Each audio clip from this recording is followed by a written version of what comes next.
In this video, we're going to be talking about the sortable object. This one is not very commonly used, but I think it's a really fun, interesting question to add to your studies.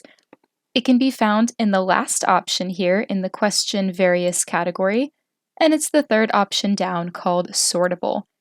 When you click on it, you're prompted to create a variable, and you get a question and 3 elements here. It has the same object properties as our other objects. And when you scroll down, you see the special properties of the sortable object. You can choose to show or hide the question header, which is this piece right here where you can type, a question or some instructions. You can activate sorting, which is going to disable the editing. This is for your purposes. So if I click on this, that means that I am now going to test this element myself as the participant within the frame instead of doing a test run over here.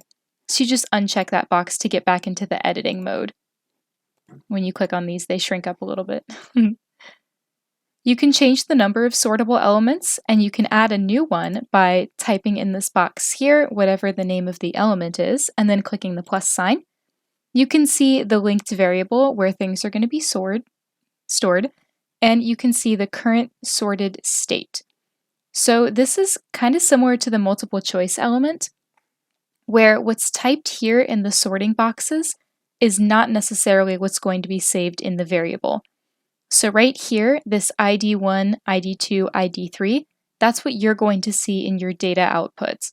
So if that's something you need to do, you need to make sure that what the participant sees and what you're going to save are going to be the same. Or if you have, long sentences, long paragraphs, you can keep it as ID123 and just write down the code for yourself.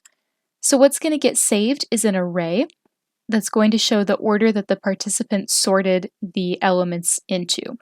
So your data output will sort of look like this with a little array showing whatever order they've put.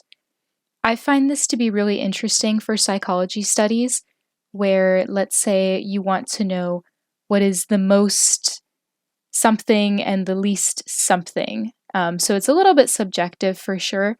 Or you could use this as a comprehension task. Maybe you have them read a paragraph and then they have to sort the events of the paragraph into the correct order that they occurred as like a memory task. So those are just some suggestions, but I hope you try out the sortable element. It's very fun.